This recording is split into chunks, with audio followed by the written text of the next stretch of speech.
Morning class 5। इससे पहले हम लोगों ने I think first, second, fourth पढ़ लिया है, थर्ड अभी हमने छोड़ दिया है। उसी तरह मैं फिफ्थ भी अभी छोड़ देता हूँ। Let's come to the chapter number 6। Chapter number 6 आप देखेंगे तो इसमें है कबीर, और उसके आगे लिखा हुआ है द ग्रेट मिस्टिक पोएट। यहाँ दो चीज़ें, पोएट आप लोग जानते हो जो पोएम लिखते हैं, अपनी बात को नज़्म की तरह कहते हैं, शेर में कहते हैं, कविता कहते हैं, उसको बोलते हैं पोएट। और शायर, कवि। मिस्टिक एक वर्ड है, मिस्टिक एक तरह का आप कहेंगे सेंट हो गया, सूफ़ी हो गया। अब ये मिस्टिक क्या होता है कि एक आदमी होता है जो इतना ज़्यादा ध्यान करता है, इतनी नमाज़ें पढ़ता है, इतना मुराकबे में रहता है, इतना मस्जिद में रहता है, इतना इत्तिकाफ़ में रहता है, दुनिया जहान से बिल्कुल अलग हो जाता है। इस तरह से हो जाता है कि लगने लगता है कि ही हैज़ बीन, मतलब एक टर्म लोग बोलते हैं यूनाइटेड विद गॉड, मतलब वो जो भी एक्शन करेगा वो गॉड के जैसा हुक्म होगा उसी के अकॉर्डिंग करेगा, वो खुद ब खुद, उससे गलती नहीं हो सकती जल्दी। तो इसी तरह इसको, इसी टाइप का ये पोएट है, ये सूफ़ी है। सूफ़ी मतलब होता है कि ये उसका वो ट्रेडिशन है, सूफ़ी भक्ति ट्रेडिशन। अभी उसका पॉइंट्स हम लोग देखेंगे क्या किसको बोलते हैं सूफ़ी और भक्ति ट्रेडिशन के लोग, और इंडिया में ये कैसे आए। तो ये कबीर जो थे उस तरह के पोएट हैं। कबीर के दोहे हम लोग हिंदी में बहुत पढ़ेंगे, और सिख रिलीजन में भी इसका बहुत यूज़ हुआ है, कई जगह उर्दू की किताबों में यूज़ हुआ है, मुस्लिम्स में भी यूज़ हुआ है कई जगह, हिंदुओं में भी कई भजन है उसमें कबीर के दोहे का इस्तेमाल होता है। तो कबीर का दोहा बहुत मशहूर है, दोहा उसको बोलते हैं। दोहा एक्चुअली क्या होता है ना कि 2 लाइन का एक शेर होता है, एक शेर को एक दोहा बोलते हैं, लेकिन ये 2 लाइन का पोएम आप बोल सकते हैं। 2 ही लाइन में सारी बात आ जाती है, 2 ही लाइन में। जैसे एक बहुत अच्छा दुआ है, बड़ा भया तो क्या भया जैसे पेड़ खजूर, पंथी को साया नहीं फल लागे अति दूर। इतना बड़ा, लोगों को बड़ा होने का गुमान हो जाता है। तो कबीरदास ने ऐसे लोगों के लिए कहा है कि बड़ा ऐसा क्या हो गए तुम, खजूर के पेड़ की तरह बड़े हो गए हो। ना तो किसी कोई आदमी अगर रोड से गुजर रहा है, उसको धूप लग रही है, तो वो खजूर के पेड़ के नीचे बैठ के साया भी नहीं मिलेगा उसको, और उसको भूख लगेगी तो इतना ऊंचा है तुम कि तुम्हारा फल भी नहीं तोड़ पाएगा। तो ऐसा बड़ा होने का कोई फ़ायदा नहीं है। उसी तरह से है एक और दोहा है उसका, मीठी बानी बोलिए मन का आपा खोए। मीठी बानी, वाणी मतलब होता है बात बोलना है, तो मीठी बात बोलो मन का आपा खोए, आपनो शीतल, आप हो शीतल होए, दूसरों को भी शीतल करे, मतलब दूसरों को भी अच्छा लगे, ठंडा कर दे, आपको भी अच्छा लगे। आप जब गुस्सा होते हैं तो आप निगेटिव एनर्जी डालते हैं, आप खुद भी टेंशन में आ जाते हैं, सामने वाले को भी गुस्सा कर देते हैं। तो आप अगर अच्छे से बोलेंगे, प्यार से बोलेंगे, मीठा बोलेंगे, तो दूसरे को भी अच्छा लगेगा, आपके मन को भी शांति होगी। फिर एक वो दोहा है मेहनत करने पे, हार्ड वर्क पे। किसी से एक चीज़ नहीं हो रही है, मैथ नहीं हो रहा है, किसी से ज्योग्राफी नहीं हो रहा है, इंग्लिश नहीं हो रहा है, तो आप छोड़ दीजिएगा, क्विट कर जाइएगा, तो फिर तो कभी नहीं होगा। तो उसके लिए बताया है कि करत करत अभ्यास के जड़मती होत सुजान। करत करत अभ्यास, करत करत करना, अवधि में लिखते थे वो, करत करत अभ्यास। ये पूरा हिंदी नहीं कहा था, हिंदी बाद में डेवलप हुआ है। अभ्यास मतलब होता है एक्सरसाइज, मतलब बार बार एक चीज़ को करना। तो करत करत अभ्यास के जलमत, मतलब कोई काम अगर आप बार बार करते हैं तो उसका एग्जाम्पल कैसे दिया है कि रसरी आवत, रसरी बोलते हैं रस्सी को, रोप को रसरी आवत जात रे सिल पर पड़त निशान। आप देखेंगे जहाँ कुआं है और यहाँ से आप पानी निकालते हैं बाल्टी से, जहाँ से ये रस्सी बहुत कोमल होती है, बहुत सॉफ्ट होती है, लेकिन बार बार आती जाती है, तो यहाँ जो स्टोन होता है इस पर हल्का सा ये घिस जाता है, स्टोन ऐसा गड्ढा टाइप का हो जाता है। बोल रहा है कि रस्सी, कोमल सी रस्सी, सॉफ्ट सी रस्सी, जब एक पत्थर, इतना हार्ड पत्थर है, उस पर निशान पड़ा देती है। पानी देखते हैं जो ट्यूबवेल चलाते हैं, उसके नीचे जो ईंटा होता है वो घिस जाता है, नल जहाँ पे गिरता है वहाँ पे गड्ढा हो जाता है। तो पानी इतना सॉफ्ट है, वो जब इतने हार्ड चीज़ पे अपना इम्प्रेशन डाल देती है, तो आप अभ्यास करेंगे तो आप भी बहुत अच्छा कर सकते हैं। दुनिया में कोई भी चीज़ आपके लिए अगर आप बार बार ट्राई करेंगे तो nothing is impossible for you if you are weak in English. खूब मेहनत करें। हम लोग क्या करते हैं, जो चीज़ थोड़ा सा टफ लगता है ना उसको छोड़ देते हैं, ऐसे काम नहीं चलेगा। जो टफ है उसको पकड़ के रखना है, जो ईजी है वो तो हो ही जाएगा आपसे। तो ये देखेंगे 2-2 लाइन में कितनी अच्छी अच्छी बात है। तो इसको बोलते हैं 2 लाइन पोइट्रीज, दोहा। तो कबीर के दोहे बहुत फेमस हैं। तो अब कबीर कौन थे? मिस्टिक पोइट थे। तो ऐसी 2-2 लाइन की 1500 से ज़्यादा लाइनें लिखी हुई हैं इन्होंने, ज़्यादा कपलेट्स लिखे हुए हैं। कपलेट्स बोलते हैं जोड़ा। मिस्टिक इसलिए कि ये जो बात कहते हैं ये पैसा कमाने की बात नहीं कहते हैं, ये कहते हैं कि ज़िंदगी कैसे जिया जाए, अच्छे से कैसे जिया जाए, एक दूसरे को कैसे खुश रखा जाए, जो गॉड जैसा बोले हैं वैसा कैसे जिया जाए। अब ये लोग कहाँ से आए, तो इंडिया में एक ट्रेडिशन है जो हम लोग पढ़ेंगे जिसको बोलते हैं भक्ति सेंट्स बोलते हैं लोग, भक्ति सूफी सेंट्स, सूफी भी बोलते हैं कहीं कहीं पे, ये भक्ति सेंट्स भी बोलते हैं। एक्चुअली मैं इंडिया में, आप देखिएगा इंडिया में अलग अलग ज़ात, अलग अलग रिलीजियन, अलग अलग धर्म के मानने वाले लोग रहते हैं, अलग अलग कलर के लोग रहते हैं। साउथ इंडिया के लोगों का कलर अलग है, नॉर्थ ईस्ट के लोगों का कलर अलग है, पंजाबियों का अलग है, बंगालियों का अलग है, बिहारियों का, हम लोग बंगाल के साइड में हम लोग काले होते हैं, थोड़ा छोटे होते हैं, पंजाबी गोरे होते हैं, लंबे होते हैं, साउथ इंडिया में बहुत लंबे चौड़े होते हैं, काले भी होते हैं। तो अलग अलग कलर्स है, अलग अलग हम लोगों का फेस है अलग अलग तरह का। तो और फिर रिलीजन अलग अलग तरह का है, फिर एक रिलीजन में भी अलग अलग तरह का ग्रुप्स है, हिंदुओं में ढेर सारा ग्रुप्स है, मुसलमानों में ढेर सारा है, तो बहुत डाइवर्सिटी है। तो इस जगह पे हमेशा झगड़ा हो जाता था, हिंदू मुसलमान हो गया, एक कास्ट एक यहाँ पे एक दिक्कत और थी कि हिंदू रिलीजन में यहाँ पे एक स्पेशल अनटचेबिलिटी है, अनटचेबिलिटी, छुआछूत, मतलब हम एक पर्टिकुलर लोगों को छुएंगे तो उससे हमारा मज़हब ख़तरे में आ जाएगा। ये मुसलमानों में कम है, नहीं है ये, लेकिन हिंदुओं में ये है, अभी भी है कि अब जैसे कोई लोअर कास्ट का आया, कोई सफाई करने वाला आया, तो आप सोचते हैं वो साफ़ सुथरा भी है, नहा के भी आया, तब भी लोग सोचेंगे कि वो अगर बैठ जाएगा हमारे यहाँ तो नापाक कर देगा। इसको बोलते हैं अनटचेबिलिटी। उसके लिए अलग प्लेट में खाना देते हैं, उसको अलग गिलास में चाय देते हैं। यहाँ पे है, दुनिया में कहीं और नहीं है। कास्ट सिस्टम है, मुसलमानों में भी है, आप देखिएगा इंटर कास्ट मैरिज नहीं होता, इंटर रिलीजन भी नहीं होता, कास्ट भी नहीं होता, छुआछूत तो नहीं, लेकिन ये नहीं होता। मस्जिद में नहीं होता है कास्ट इंडिया में, मस्जिद के बाहर खूब कास्ट चलता है, खाली लाइन में नहीं चलता है बस, क्योंकि वहाँ तो एकदम स्पेशल लिखा हुआ है कि सफ़ में खड़े हो गए महमूद अयास। ये सब इंडिया में है, डाइवर्सिटी इतनी है, और लोग किसी न किसी वजह से एक दूसरे से नफ़रत करते हैं।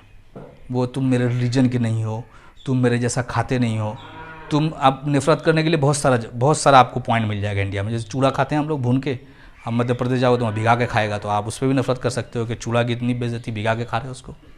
तो मैं तुमको, अच्छा रोटी बनती है, वो बोलते हैं कि हम सीधे तवे पे बनती है, यूपी में जाओगे वेस्टर्न यूपी में उल्टे तवे पे रुमाली रोटी बनती है, इस पर भी आप नफ़रत कर सकते हो। लोटा है, किसी के लोटा में वो टोटी होता है, किसी में नहीं होता है, यू कैन। तो there are lots of differences, तो इसको अप्रिशिएट करना चाहिए। डिफरेंस अच्छी चीज़ है। देखिए ना, रोटी दोनों तरह से खा सकते हैं, कभी इसका टेस्ट लो, कभी उसका लो, लेकिन उसको अप्रिशिएट करने के बजाय उसके बेस पे लोग नफरत करना शुरू कर देते हैं। तो कबीर दास और ये भक्ति, ये कई लोगों ने ऐसा देखा कि बड़ा प्रॉब्लम है। दूसरा, मतलब लोग सबको बराबर नहीं समझ रहे हैं, अपने आप को अफजल समझ रहे हैं, ऊंचा समझ रहे हैं, और सब ने अपने अपने भगवान बना रखे हैं। तो भक्ति सेंट्स का दो चीज़ होता था, एक कि all men are equal, all men are equal, और human beings are equal, human beings या मेन आप ले लें। और दूसरा होता था कि सबका मालिक एक, सबका मालिक एक, मतलब ऐसा नहीं है कि फलां कास्ट वाले का अलग खुदा है और फलां कास्ट वाले का अलग खुदा है, ब्लैक लोगों का अलग खुदा है, ये गोरे लोगों का अलग खुदा है, सांवले लोगों का अलग खुदा है, हिंदुओं का अलग खुदा है, मुसलमानों का अलग खुदा है, बुद्ध का अलग खुदा है। ऐसा नहीं है। ये लोग कहते थे कि सबका खुदा एक है और सब ने सबको बराबर बनाया है, मिलजुल कर रहो, अच्छी अच्छी बातें जो करनी है, जो भी मालूम होती है वो अच्छी अच्छी बात करो, एक दूसरे से, एक दूसरे की मदद करो, ये सब करो। तो ये दो चीज़ था। तीसरा था ये भक्ति सेंट में कि लोकल लैंग्वेज में प्रीच करते थे। जैसे फॉर एग्जांपल अररिया में आ गए तो अररिया में का जो लोकल लैंग्वेज है यहाँ का, यहाँ के जो लोग बोलते हैं, मैथिली बोलते हैं, कुलैया बोलते हैं, शेखड़ा बोलते हैं, जो लैंग्वेज है जो, उसी लैंग्वेज में वो बनाते शेर व शायरी, है ना। वो आप और कई अररिया में भी सुनते हो, कई लोगों की शायरी बाढ़ पे सुनते हो, एलो एले इरंको इबरबान डूबी गिली सब पटवा धान। लोग उससे कनेक्ट करते हैं, फील करते हैं कि मेरी बात आ रही है। आप यूएसए में बैठे रहोगे, आपसे कोई ऐसा बोलेगा पीछे वाले से, आप बोलोगे अरे लग रहा उधर ही का है, आपका कान खड़ा हो जाएगा, you will feel the connection. तो उस तरह के वर्ड्स होते हैं। तो ये लोग क्या करते थे, ये भक्ति सेंट जितने भी होते थे, ऐसे कई सारे हुए हैं, अब्दुल रहीम खाना हुए हैं, ये सब हुए हैं, और भी लोग हुए हैं, इसमें कई लोग हुए हैं। इन सब का था कि ये कहते थे ऑल मेन आर इक्वल, सबका मालिक एक है, और लोकल लैंग्वेज में दो दो लाइन का ऐसा बोलते थे कि सब आदमी समझ पाए बात को, मतलब ऐसा बहुत बड़ी तकरीर नहीं करते थे, दो दो लाइन में बोल दिया। और पोएम इसलिए बोलते थे कि पोएम ज़बान पे अच्छे से चढ़ जाता है, गाना जो है ना हम लोग 2 बार सुनते हैं याद हो जाता है, तो आप इसको सुना दिए दूसरे जगह, उसको सुनने में भी अच्छा लगा, तरन्नुम से भी पढ़ सकते हैं, गा के भी पढ़ सकते हैं। प्लस जो जाहिल है, रिक्शा वाला है, ये है जिसको जो पढ़ा लिखा अनलेटर्ड है, वो भी उसको सुन के याद कर लिया। स्पीच याद करना सबके बस की बात नहीं है, देना तो है ही नहीं। और सिंगर तो एनीबडी कुड बिकम सिंगर, आप भी बन सकते हैं। कोई सिंगर नहीं बनेगा तो बाथरूम सिंगर तो बन ही सकते हैं आप। तो इसीलिए ये लोग उसमें करते थे ताकि लोगों की ज़बान पे अच्छी अच्छी बात चढ़ जाए। तो इनका ये 2-3 चीज़ था। चौथा कहते थे ये लोग कि कर्म ही सब कुछ है, हिंदू रिलीजन से लिया था कि जैसा कर्म करोगे, लोग बोलते थे तुम अच्छा कर्म करोगे, कर्म मतलब काम, एक्शन, अच्छा एक्शन करोगे तो तुम्हारे साथ भी अच्छा होगा, बुरा करोगे तो दूसरों के साथ तुम्हारे साथ भी बुरा होगा, ये थे। और ये लोग बहुत सिंपल लाइफ जीते थे और छोटा छोटा ग्रुप बना के प्रीच करते थे गांव देहात समाज में, लोगों को बोलते थे कि चेंज हो जाए। अब ये अलग बात है कि बाद में इनके फॉलोअर्स ने इनका मंदिर बना लिया, ये तो बाद में इन लोगों ने क्या। वो साईं बाबा जो थे वो बेचारे पूरी ज़िंदगी चप्पल नहीं पहने, पूरी ज़िंदगी ठीक से नया कपड़ा नहीं पहने, और बाद में लोगों ने उनका मंदिर बनाया तो गोल्ड का मुकुट बना दिया उनकी मूर्ति को। मजाक है उनके साथ, उनके कॉन्सेप्ट को नहीं लिया। तो ये इन लोगों का कहना था। वहाँ ख्वाजा मोइनुद्दीन चिश्ती रहमतुल्लाह अलैह ने क्या बताया करने के लिए, लोग वहाँ क्या जाके कर रहे हैं, इतने बड़े सूफ़ी क्या क्या बताया, कितने लोगों को सुधार दिया, और लोग कर क्या रहे हैं जाके वहाँ पे, आप देखिए। तो ये है इनका भक्ति ट्रेडिशंस का कि आम लोगों को का जो अखलाक कैरेक्टर है उसको ठीक करना है, ये पॉइंट्स करना, अनटचेबिलिटी ख़त्म हो जाए, लोग एक दूसरे से कलर के बेस पे, रिलीजन के, कास्ट के बेस पे नफरत नहीं करें, एक दूसरे से छुआछूत नहीं करें, सब माने कि सब बराबर है, सब इंसान है, अच्छा कर्म करें क्योंकि अच्छा करेंगे तो उनके साथ अच्छा होगा। एक चीज़ और था इनके साथ कि फैशन में न जाएं, आउटवर्ड शो ऑफ वर्शिप, मतलब आपने ऐसा कुर्ता पहन लिया, ऐसी दाढ़ी रख ली, या ऐसा टिक लगा लिया, ऐसा टीका लगा लिया तो आप धार्मिक हो गए, आप मजहबी हो गए, आप दीनदार हो गए। इसको वो बोलते थे फैशन है, ये लोग बोलते हैं ये तो तुमने फैशन बना दिया एक चीज़ का। फैशन मत बनाओ। If you are really pure, if you are really religious, तो your heart should be clean, आपका दिल होना चाहिए क्लीन, ताकि वहाँ से आप अच्छा सोचो, अच्छा करो। आप अंदर से बहुत ही गंदे हो, ऊपर से आपने वाइट कुर्ता पहनते हैं, जो काले लोग सफ़ेद कुर्ता खूब पहनते हैं ढकने के लिए। तो उन्होंने कहा आउटवर्ड फैशन पे मत जाओ, आउटवर्ड डिस्प्ले ऑफ रिलीजियन, दुनिया को खूब दिखा रहे हैं और अंदर से खूब घपला कर रहे हैं। तो इनवर्ड होना चाहिएगा आपका वर्शिप, जो होना चाहिए इनवर्ड होना चाहिए। खुदा को आप ऐसा अंदर से करीब हो जाइए, दिल से करीब हो जाइए, तो आपका एक्शन खुद ब खुद इम्प्रूव करने लगेगा। जब एक्शन इम्प्रूव करेगा, आप दूसरे के साथ बुरा नहीं करोगे, आपके साथ भी बुरा नहीं होगा। अगर सब लोग ऐसा करने लगे तो समाज एक अच्छा हो जाएगा। ये इनका ट्रेडिशन था। तो कुछ चीज़ें लोग लेते थे उस टाइम में हिंदू रिलीजन से, कुछ चीज़ लेते थे इस्लाम रिलीजन से।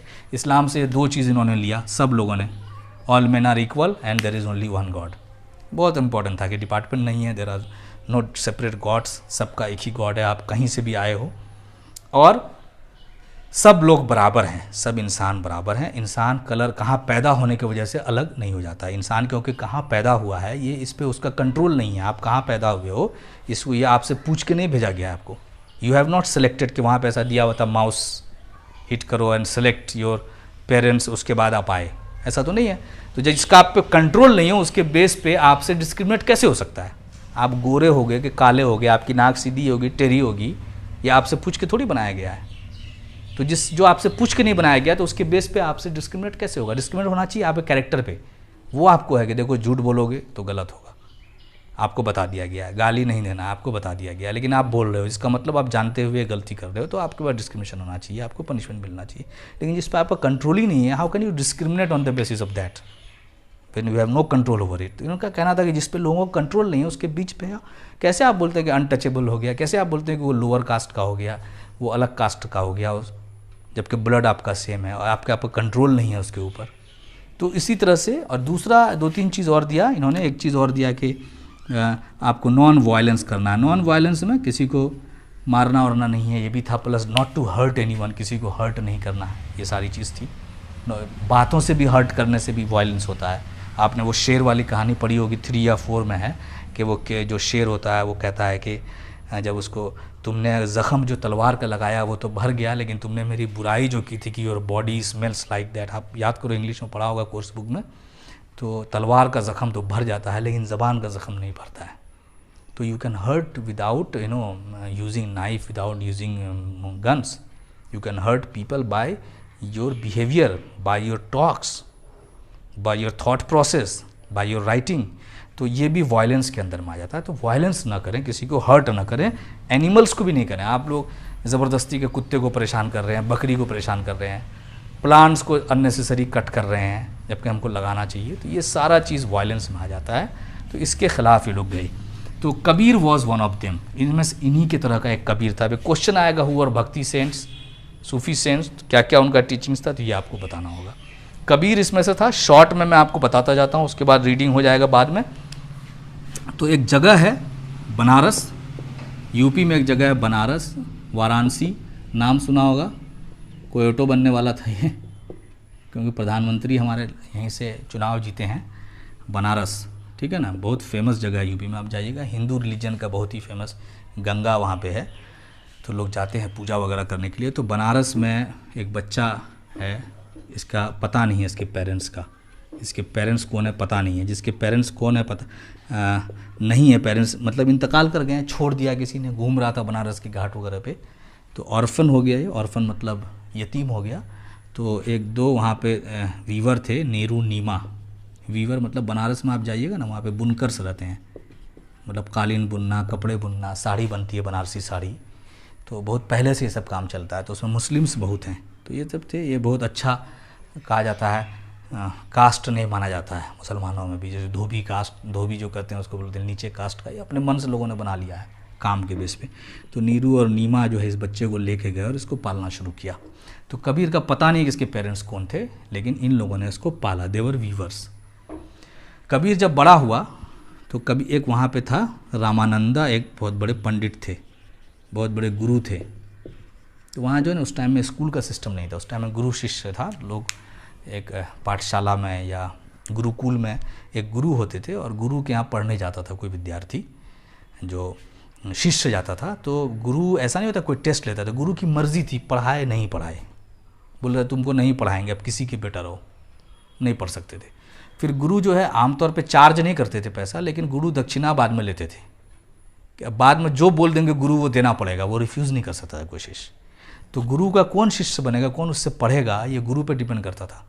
गुरु की मर्जी वो पढ़ाएगा, नहीं मर्जी नहीं पढ़ाएगा। मर्जी होगी तो वो किसी गरीब के बच्चों को पढ़ा सकता है, और नहीं मर्जी होगी तो वो किंग के बेटे को भी रिफ्यूज़ करता था, नहीं पढ़ाएंगे जाओ। तो गुरु की बहुत वैल्यू थी, जो टीचर होता था। शिष्य जो होता था वो गुरु लास्ट में जो भी बोलता था देने के लिए वो दे देता था। तो जब वहाँ कबीर जब वहाँ पे रहते थे बनारस के घाट वगैरह पे, तो एक पंडित जी थे, गुरु थे, ये ब्राह्मण थे, सबसे हायर कास्ट होता है। तो ये बहुत सारे थे वहाँ पे पंडित और ब्राह्मण। तो इसमें रामानंदा जो थे इससे बहुत ज़्यादा इंस्पायर्ड था। ये कबीर को लगता था ये आदमी बहुत कायदे का है, ये अगर मेरा गुरु बन जाए, ये हमको कुछ सिखा दे चीज़ें, तो मैं अच्छा कर लूँगा, मैं चीज़ों को समझ लूँगा। तो बहुत कोशिश करते थे कि किसी तरह से रामानंदा इनका गुरु बन जाए। लेकिन गुरु बनाने के लिए आप किसी का गुरु के मन में होगा आपको बनाना, तभी बना सकते हैं। तो किसी न किसी बहाने से उसके आगे पीछे से गुजरता रहता था। लेकिन ब्राह्मण थे, छुआछूत था, अनटचेबिलिटी था। तो एक बार नहा के आ रहे थे, ये गंगा में बात करके आ रहे थे, तो बहुत पवित्र, लोग बोलते हैं पाक हो गए। हिंदू रिलीजन का एक कॉन्सेप्ट है, जैसे हम लोग जमजम का पानी लाते हैं तो उसी तरह का पानी इनके लिए गंगा है। तो ये नहा के निकल रहे थे, स्नान करके, स्नान एक प्रक्रिया सुबह में करके निकलते हैं। तो उस टाइम में अगर कोई टच कर दिया अनटचेबल, तो ब्राह्मण को तो बहुत बुरा हो जाता था, कैसे मतलब पवित्र होकर आ रहा है, तुमने उसके साथ देख लिया, उसका रास्ता काट दिया। तो उस टाइम में कबीर इनके पैर पे गिर गया, रामानंदा के नहा के आ रहे थे। सब लोगों ने सोचा कि अब कबीर की खैर नहीं है, क्योंकि तो ब्राह्मण था नहीं, इसका पता ही नहीं था माँ बाप कौन है, मुसलमान क्या रहा था, वो भी एक व्यूवर क्या, और ये वहाँ बनारस के सबसे बड़े पंडित, और इनके नहाने के बाद, स्नान के बाद इनके आगे गिर गया ये बंदा। तो मुझे डिसिपल बना लो। तो इसके जो डिसिपल्स थे, पहले के शागिर्द जो थे, डिसिपल्स बोलते हैं, शागिर्द जो शिष्य पहले से थे, जो इसके गुरुकुल और आश्रम में रहते थे, वो लोग आ गए और वो लोग बोले कि इसकी कैसी हिम्मत हो गई, इसको किसी कीमत पर मत बनाइए।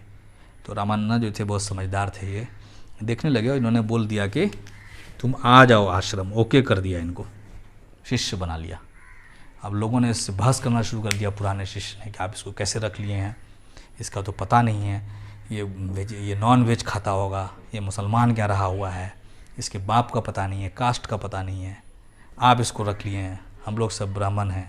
तो रामानंदा जो था काफ़ी क्वालिफाइड थे, तो इसने इसको काफ़ी अच्छे सोच के थे, उसने कहा कि तुम लोग चुप रहो, मैंने उसको किस लिए रखा है मैं जानता हूँ, I know more about him then you know, I know what I am doing, you don't know what I know. तुम क्या, मैं जो जानता हूँ तुम वो नहीं जानते हो, इसलिए तुम चुप रहो, तुम मत बोलो, तुम लोग, तुम आखिर शिष्य हो मेरे, मैं किसको रखता हूँ किसको नहीं रखता हूँ ये मेरा मसला है। और वाई रामानंदा, जब उससे पूछा गया कि आपने क्यों रखा है इस लड़के को, बोला I saw in Kabir a great Sikar.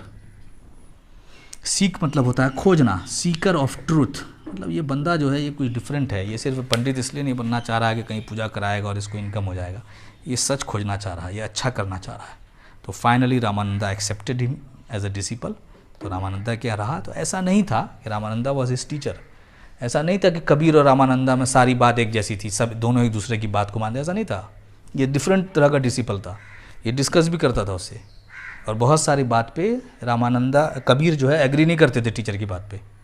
Social मार जैसे बहुत सारे पुराने कस्टम थे हिंदू रिलीजन के, कबीर समझता था कि ये बहुत गलत है, ये अच्छे नहीं है, इसको ख़त्म होना चाहिए। रामानंदा रिवर्ट करते थे, बहुत इज्जत देते थे। तो एक वो क्वेश्चन आएगा, आप बुक पढ़िएगा, वहाँ से फिर नोट डाउन कीजिएगा कि what were the differences between Ramananda and Kabir, Kabir and his teacher Ramananda. क्या डिफरेंस था कि some of the customs of the Hindu religion Kabir hated them, Kabir did not like that those customs, बोलते थे कि ये गलत है, ये गड़बड़ है, इसमें किसी न किसी के साथ नाइंसाफ़ी हो रही है।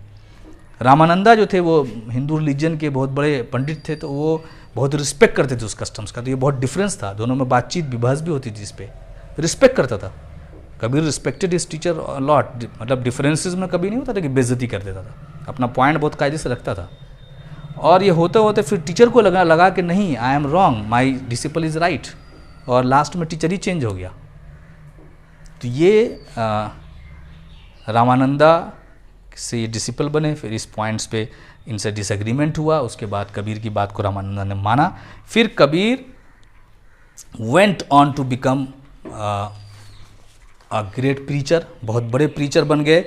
अब ये प्रीचर जो बने तो क्या क्या करना शुरू किया व्हेन ही बिकेम प्रीचर।